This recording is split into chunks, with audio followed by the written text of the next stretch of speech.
Relais Post, bienvenue dans cette nouvelle vidéo, bienvenue pour le débrief de Nono sur la chaîne Les Vidéos de Nono et Sacha après cette victoire 5-2 du Paris Saint-Germain face à Montpellier. Buteur Kylian Mbappé, Renato Sanchez pour sa première, doublé de Neymar et but contre son camp du MHSC. Honnêtement Nono, 2 matchs, 2 victoires, 6 points sur 6. 10 buts inscrits en 2 journées de championnat. Malheureusement, ces 2 buts concédés bêtement avec des erreurs de défense, de placement, ont un petit peu gâché la fête. Si on compte le trophée des champions en 3 matchs, le Paris Saint-Germain a marqué 14 buts. Mais voilà, en tout cas, quel début de saison incroyable. Neymar doublé, Neymar exceptionnel, milieu de terrain impressionnant, Nuno Mendes festival sur le côté, la défense qu'on va devoir critiquer. On comprend pourquoi maintenant Luis Campos veut un défenseur central supplémentaire parce que ce soir, il y a des joueurs qui n'ont pas été au niveau, surtout un. Mais d'abord, Nono, on va te laisser parler de A à Z sur tout le match et qu'est-ce que tu as pensé de cette victoire du Paris Saint-Germain, tes points positifs, tes points négatifs, tes tops, tes flops. C'est à toi, Nono. Sacha, on va commencer par une satisfaction quand même pour moi. Rappelle-toi ce que je t'ai dit hier, ça va faire 5 et je pense que ça va être une boucherie cette année. Quant au match, un match encore de très bonne facture, un Neymar stratosphérique, un Nuno Mendes à qui je donne une mention spéciale. Je pense que ça va finir, ça va être un monstre ce gars-là, ça va être l'un des meilleurs latéraux au monde. Montpellier a mis le bus en début de match, on les a usés et après on a déroulé. Alors honnêtement, Nono, offensivement, très intéressant. Bon, Mbappé qui a fait la gueule tout le match, surtout après son penalty raté. Alors j'ai pas compris pourquoi c'est Mbappé qui a marqué, qui a tiré le penalty, alors que normalement c'est Neymar qui doit tirer les penalties parce que Neymar, quoi qu'il en soit, qu'il soit mauvais ou bon, c'est le meilleur tireur de penalty au monde. Donc je ne sais pas quelle est l'explication. Est-ce que c'est un coup Messi, un coup Neymar, un coup Mbappé? Honnêtement, qu'est-ce que t'as pensé de Marco Verratti, de Vitinha et qu'est-ce que t'as pensé surtout de la défense parce que Ramos, Marquinhos et surtout Presnel Kipembe est très très critiqué ce soir, surtout Presnel Kipembe qui a été en grande difficulté ce soir. Verratti c'est Verratti, Marco c'est Marco. Le petit Vitinha commence à se montrer à la hauteur. Messi en jambes, toujours sa patte gauche magique. Mon seul point négatif, c'est j'ai trouvé Mbappé un peu boudeur aujourd'hui. Alors, est-ce qu'il n'apprécie pas la réussite des 2 autres stars? J'espère que ça ne va pas être un obstacle pour cette saison. Quant au reste, comme d'habitude, 2 latéraux magnifiques, 2 pistons magnifiques. Kimpembe nous a montré ses limites et également Donnarumma. Alors ce soir, je vois les défenseurs de Kipembe nous dire on n'a pas vu le même match, Kipembe a été incroyable ce soir. Non, non, Kipembe a été en dessous de tout, surtout en deuxième mi-temps, parce que c'est là que Montpellier quand même a commencé à attaquer. Ils étaient obligés de se découvrir après le 2-0. Honnêtement, Kipembe déjà défensivement très moyen, voire très mauvais ce soir. Et en plus de ça, il a gâché un but exceptionnel de Neymar sur une passe lobée de Léo Messi, amorti poitrine de Neymar et but. Et ça, je peux te dire que les supporters étaient très énervés. Et moi aussi, j'étais dégoûté quand l'arbitre a annulé le but de Neymar, qui était exceptionnel. Et surtout, Nono, il faut que tu me parles aussi de la défense, parce que sur le premier but, il n'y a pas que Kipembe qui est fautif. Il y a Ramos, Marquinhos et Kipembe qui dorment totalement, parce qu'à 3-0, on veut arrêter de défendre, on veut arrêter de jouer. C'est pas grave. Non, non, il faut être concentré de la première à la 90e. Et j'étais vraiment énervé de prendre ce but-là. Après, le deuxième, erreur de défense, ça peut arriver. Mais le premier, vraiment, les trois, ils dormaient. Et qu'est-ce que t'as pensé aussi du jeu à une touche de balle, Nono, en deuxième mi-temps? Parce que la première mi-temps, ça a été moyen, un rythme moyen.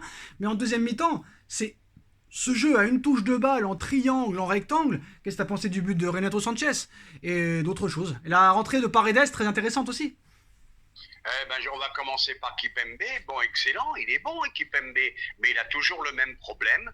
2-3 erreurs de concentration qui peuvent coûter très cher. Quant au jeu à une touche de balle, moi, j'ai pas peur de le dire. On commence à voir la patte Galtier. Je me suis plus régalé en 3 matchs qu'en 2 saisons avec Pochettino.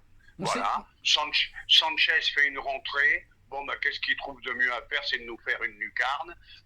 Magnifique, tout ça, magnifique. La régalade. Ouais, mais Nono. Et un Neymar stratosphérique. Et Nono, sur le but de Renato Sanchez, Portuguese Connection, le festival de Nuno sur le côté gauche, passe en retrait, but de Renato, 30 secondes après son entrée. Incroyable. Magnifique. Attention au Portugal à la Coupe du Monde. Et surtout, Christophe Galtier va avoir des problèmes de riches, mais en tout cas, très bon recrutement pour l'instant de Luis Campos. Et très clairement, il faut un milieu de terrain, je suis d'accord, Nono, mais surtout un milieu de terrain qui prenne des initiatives et des responsabilités de loin, parce qu'il manque un joueur de ce niveau-là qui prenne ses responsabilités de loin, parce qu'on n'a pas de milieu qui tire de loin, on n'a pas réellement de joueurs qui tirent de loin, et ça c'est un réel problème. Et deuxième question, Nono, il va falloir absolument prendre un numéro 9, ça devient obligatoire. Ça devient obligatoire parce que sur toute la saison, ça risque d'être compliqué de jouer sans numéro 9, même si Hugo Ekitike pourrait jouer 9 ou Mbappé 9, mais ça n'a pas été ses meilleures saisons en numéro 9. Es-tu d'accord avec moi ou non? Bah, je suis d'accord avec toi. Le milieu de terrain qui te manque, tu l'as, il faudra faire tourner. Tu as un milieu de terrain qui est capable de marquer des buts, c'est Renato Sanchez. Voilà. Et un attaquant, ben, je pense qu'il faut faire jouer un petit peu Ekitike quand tu as des matchs comme ça, parce que je pense que ça va être toute la saison, des 3, des 4, des 3, des 4, s'ils gardent ce même état d'esprit. Là, tu vois des mecs qui ont envie, à 3-0, ils continuent, c'est à une touche de balle, c'est la régalade. Bon, ben, qu'est-ce que tu veux? Qu'est-ce que tu veux? Et si Neymar, je te le dis de suite, si Neymar reste à ce niveau-là toute l'année, bon, eh ben, cherchez pas, il sera pas loin dans les classements, hein. Alors, Nono, en une minute, tu dois me dire l'impression sur ton match, l'impression sur le match, le point positif, le point négatif, ton top et ton flop. Alors, on va commencer par le top. Neymar, mention spéciale à Nuno Mendes. Mon flop, je le partage en deux, Kipembe et Donnarumma. Voilà. Ouais, bon, Donnarumma, il n'a pas vraiment été mis en danger. Sur le premier but, c'est pas de sa faute. Après, sur le deuxième, peut-être qu'il peut être sur la trajectoire, mais bon, c'est pas le plus à accabler ce soir, je pense.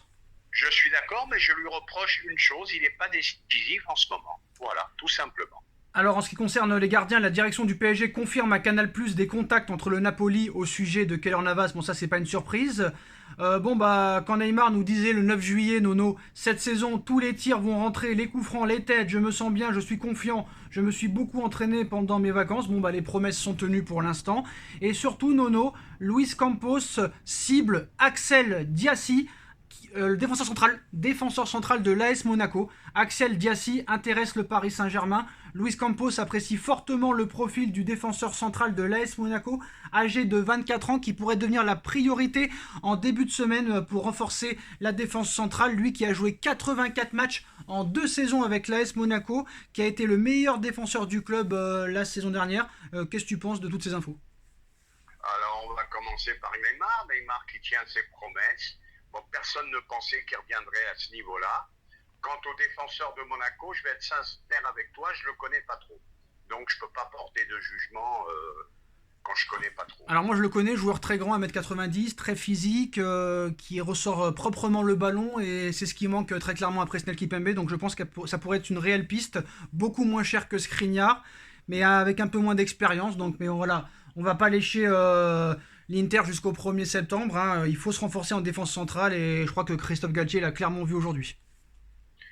Ben, je pense qu'il nous faut un défenseur central de plus. Ça amènera de la concurrence, ça peut faire que du bien. Bon, maintenant, on va pas gâcher la soirée. 2 erreurs de concentration. Voyons au prochain match ce que ça donnera. Il faut pas oublier que Nordi Mukele peut jouer en défense centrale aussi, vu qu'il peut jouer à droite et en défense centrale. Et maintenant, moi je pense que là, il faut absolument pas laisser partir Keylor Navas en prêt. Ce serait une véritable erreur, parce que voilà.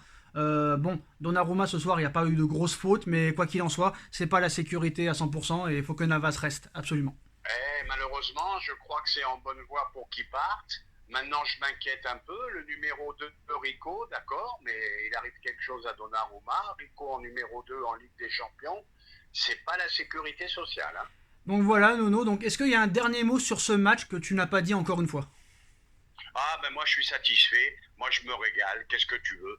Qu'est-ce que tu veux? L'année dernière on n'a pas arrêté de critiquer, de gueuler, d'être énervé, et là on va passer de très très bons week-ends, on va bien dormir, et on voit du jeu. Moi comme tu me connais, je suis un amateur du beau jeu, et moi quand je vois le Messi, le Neymar à ce niveau-là, en espérant que Mbappé retrouve le sourire, je le critique pas, mais je me pose des questions.